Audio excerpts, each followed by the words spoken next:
ഒരു ചെറിയ ഇൻസിഡൻറ്റ് പറയാം. മുൻപ് ഞാൻ ജോലി ചെയ്തിരുന്ന കമ്പനിയിൽ കോർപ്പറേറ്റ് ഗെയിംസ് എന്ന് പറയുന്ന പോലെ വർഷത്തിൽ ഒരു തവണ ഒരേ ഇൻഡസ്ട്രിയിലുള്ള ഒരുപോലെയുള്ള കമ്പനികളുമായി ഒരു ഫുട്ബോൾ മത്സരം ടൂർണമെൻറ്റ് പോലെ ഉണ്ടാകാറുണ്ടായിരുന്നു. ആ ഒരു ദിവസം നമ്മൾ പൊതുവെ ഒരു ഫൺ ഡേ പോലെ, ഒരു ഫൺ ആക്ടിവിറ്റി എന്നുള്ള നിലയ്ക്ക് മറ്റു കമ്പനികളിലുള്ള ആളുകളുമായി ഇടപഴകുവാനും അവരെ ഒന്ന് കാണുവാനും സംസാരിക്കുവാനും ഒക്കെ ഒരു അവസരം എന്നുള്ള രീതിയിലാണ് ഈ മത്സരം നടക്കാറുള്ളത്.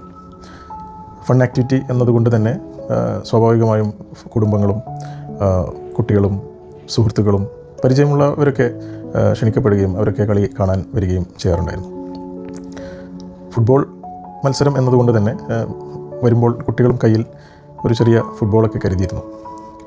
ഇടവേളകളിൽ ചിലപ്പോൾ കുട്ടികൾക്കുള്ള പാർക്കോ അല്ലെങ്കിൽ അങ്ങനെയുള്ള സൗകര്യങ്ങളൊന്നും ഇല്ലെങ്കിൽ അവർക്കും ഒഴിവു സമയം കളിക്കാമല്ലോ എന്ന് കരുതിയിട്ടാണ് ഈ ബോൾ കരുതിയിട്ടുണ്ടായിരുന്നത്. അങ്ങനെ മത്സരങ്ങൾ നടക്കുന്നു. മറ്റു കമ്പനികളുമായി ഉള്ള മത്സരങ്ങൾ, ഇടവേളകൾ ഉണ്ടാവുന്നു. അങ്ങനെ അതിനിടയ്ക്ക് എൻ്റെ മകനും കളിച്ചുകൊണ്ടിരിക്കുകയാണ് ചെറിയ ബോളുമായിട്ട്. അക്കൂട്ടത്തിൽ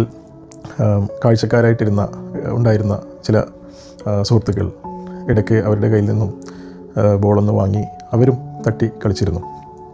അങ്ങനെ കളിക്കുന്നതിനിടയിൽ ഏതോ നിർഭാഗ്യത്തിന് ആ പന്ത് മുകളിലെ കെട്ടിയിട്ടിരുന്ന ഒരു ഷീറ്റിന് മുകളിലേക്ക്, വെയിലൊന്നും കൊള്ളാതിരിക്കാൻ വേണ്ടി പൊതുവെ കെട്ടിയിട്ടിരുന്ന ഒരു ടാർ ഷീറ്റ് പോലെ അല്ലെങ്കിൽ ഒരു റബ്ബർ ഷീറ്റ് പോലെ അതിന് മുകളിലേക്ക് ആ പന്ത് പോവുകയും പിന്നീട് അവർ പല ശ്രമങ്ങൾ നടത്തി കാണും, പക്ഷേ അവർക്ക് അത് കിട്ടാതെ പോവുകയും ചെയ്തു. ഞാൻ കളി കഴിഞ്ഞ് മടങ്ങി വരുമ്പോൾ ഞാൻ പ്രതീക്ഷ പോലെയല്ല, മുഖത്ത് ചെറിയൊരു വിഷമം പോലെ, മകളുടെ മുഖത്തൊരു വിഷമം പോലെ തോന്നി. അപ്പോൾ ഞാൻ കാര്യം അന്വേഷിച്ചു. അപ്പോൾ മനസ്സിലായി ഇങ്ങനെ ചില സംഗതികൾ ഇതിനിടയ്ക്ക് നടന്നിട്ടുണ്ട് എന്നുള്ളത്. അങ്ങനെ ഞാൻ എന്നാൽ കഴിയുന്ന രീതിയിൽ സമാശ്വസിപ്പിച്ചു. കുഴപ്പമില്ല, വീട്ടിൽ ചെന്നിട്ട് പുതിയ പന്ത് വാങ്ങാം, ഒന്ന് ഉഷാറായി നടക്ക് എന്നൊക്കെ പറഞ്ഞു. അത് വിട്ടുകളയാൻ പറഞ്ഞു. എന്നിട്ടും വലിയ രീതിയിലുള്ള മാറ്റമൊന്നുമില്ലെങ്കിലും അല്പമൊക്കെ ആശ്വസിപ്പിക്കാൻ എനിക്ക് സാധിച്ചു. പക്ഷേ ഞാനൊന്നും ഓർത്തത്, അവർക്ക് അവിടെ ഉണ്ടായിരുന്ന ആ കുട്ടിയിൽ നിന്നും പന്ത് വാങ്ങിക്കൊണ്ടുപോയി കളിച്ച് അത് നഷ്ടപ്പെടുത്തുമ്പോൾ അപ്പോൾ അതിന് തത്തുല്യമായി എന്തെങ്കിലും ഒരു രീതിയിൽ പറഞ്ഞ് മനസ്സിലാക്കുവാനോ അല്ലെങ്കിൽ കുട്ടികളുടേതായ രീതിയിൽ എന്തെങ്കിലും പറഞ്ഞ് സമാശ്വസിപ്പിക്കുവാനൊക്കെ ചെയ്തിരുന്നെങ്കിൽ സ്വാഭാവികമായും അവൾ ഒരുപക്ഷെ ഈ ഒരു രീതിയിൽ പ്രതികരിച്ചു കൊള്ളണമെന്നില്ല, കുറച്ചുകൂടി നല്ല രീതിയിലായിരിക്കാം. പക്ഷേ അവരുടെ ഭാഗത്തു നിന്ന് അങ്ങനെയൊന്നും ഉണ്ടായില്ല എന്നാണ് ഞാൻ മനസ്സിലാക്കിയത്. അങ്ങനെ മറ്റു രീതിയിലൊക്കെ സിറ്റുവേഷൻ ഒന്നുകൂടെ നന്നാക്കിയെടുത്ത് കളിയെല്ലാം കഴിഞ്ഞ് വീട്ടിലേക്ക് എത്തുകയും ഞാൻ ഒരു വാക്ക് പറഞ്ഞ പോലെ ഒരു ചെറിയ ബോൾ വാങ്ങിക്കൊടുക്കുകയും പ്രശ്നം പരിഹരിക്കുകയും ചെയ്തു. എന്നിട്ടും അവിടെയുള്ള ആ സുഹൃത്തുക്കളെ ന്യായീകരിച്ചുകൊണ്ട് ഒന്ന് രണ്ട് രീതിയിൽ ഞാനും പറയാൻ ശ്രമിച്ചു. ഒരുപക്ഷെ അവർക്ക് കിട്ടാത്തത് കൊണ്ടായിരിക്കാം, അവർ പരിശ്രമിച്ചു കാണും എന്നൊക്കെ പറഞ്ഞ്, അവർ അത്തരത്തിലുള്ള ആളുകളല്ല എന്നൊക്കെ പറഞ്ഞ് ഞാൻ മനസ്സിലാക്കാൻ കുറേ പരിശ്രമിക്കുകയൊക്കെ ചെയ്തു. എനിവേ, ദിവസങ്ങളങ്ങനെ കടന്നുപോയി. ഓഫീസിൽ പതിവ് പോലെ ജോലിക്ക് ഞാൻ പോകുന്നു. ഒരു ദിവസം രണ്ട് സുഹൃത്തുക്കൾ എൻ്റെ ഫ്ലോറിൻ്റെ, ഞാൻ ജോലി ചെയ്യുന്ന നിലയിലെ ഡെസ്കിൻ്റെ അടുത്തേക്ക് വന്നു.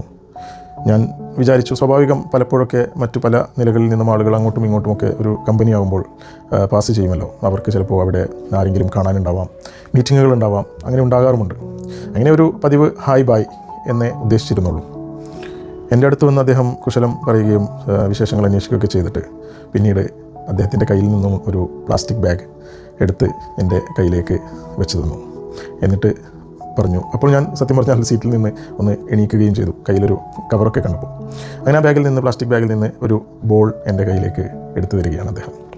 അങ്ങനെ അന്ന് സംഭവിച്ച ആ ഒരു സംഗതി പറഞ്ഞുകൊണ്ട് എന്നോട്, ഇത് സോറി, എനിക്ക് അന്ന് അങ്ങനെ പറ്റിപ്പോയി, എനിക്ക് മോൾക്ക് ആ ബോൾ എടുത്തു കൊടുക്കാൻ സാധിച്ചില്ല, അതിന് പകരമായി ഈ ഒരു ബോൾ അവൾക്ക് കൊടുക്കണം, എനിക്ക് വല്ലാത്ത വിഷമമായിരുന്നു ഈ ദിവസങ്ങളിൽ എന്ന് അദ്ദേഹം എന്നോട് പറഞ്ഞു.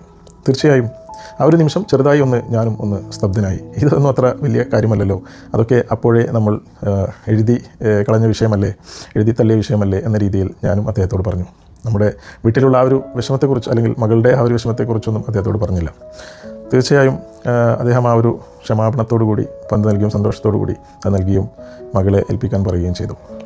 അദ്ദേഹത്തെ സന്തോഷത്തോടു കൂടി നന്ദി പറഞ്ഞ്, ഞാൻ ഇത്രയൊന്നും നിങ്ങളെക്കുറിച്ച് ഉദ്ദേശിച്ചിരുന്നില്ല, നിങ്ങൾ നല്ല രീതിയിൽ ഇങ്ങനെ ഒരു പന്തുമായി വരുമെന്നൊരിക്കലും പ്രതീക്ഷിച്ചിരുന്നില്ല, അതൊക്കെ ഒരു നിസ്സാരമായ വിഷയമല്ലേ എന്ന രീതിയിൽ പറയുകയും നന്ദി പറയുകയും ചെയ്ത് അദ്ദേഹത്തെ യാത്രയാക്കി. പിന്നീട് വീട്ടിൽ വന്ന് ആ പന്ത് കൊടുക്കുകയും അവളും സന്തോഷിക്കുകയും ചെയ്തു. സത്യത്തിൽ ഈ ഒരു ചെറിയ ഇൻസിഡൻ്റ് ആണെങ്കിൽ പോലും ഞാൻ പറയാൻ ഉദ്ദേശിച്ചത് തീർച്ചയായും നമുക്കിടയിൽ പലരും ഇതുപോലെയുള്ള മനുഷ്യർ ഇല്ലേ എന്നുള്ളതാണ്. പലപ്പോഴും നമ്മൾ മുൻവിധിയോടുകൂടി ആളുകളെ വിലയിരുത്തുന്നു. അവർക്ക് മേൽ ചില ലേബലുകൾ പലപ്പോഴും ഒന്നോ രണ്ടോ ഇടപഴകലുകൾ കൊണ്ട് തന്നെ ചിലപ്പോൾ നമ്മൾ വിധി എഴുതാറുണ്ട്. സത്യത്തിൽ അതിനൊക്കെ വിരുദ്ധമായി ഒരു ഇൻസിഡൻ്റ് അല്ലേ ഇത്. എനിക്ക് പ്രത്യേകമായി ഓർമ്മ വന്നത് don't judge a book by its cover. പുറം ചട്ട കൊണ്ട് ഒരിക്കലും ഒരു പുസ്തകത്തിൻ്റെ അകത്തെ കാര്യങ്ങൾ നമ്മൾ വിലയിരുത്തരുത് എന്നുള്ള ഒരു പഴംചൊല്ല് അല്ലെങ്കിൽ ആ ഒരു സെയിങ് എനിക്ക് ഓർമ്മ വന്നു.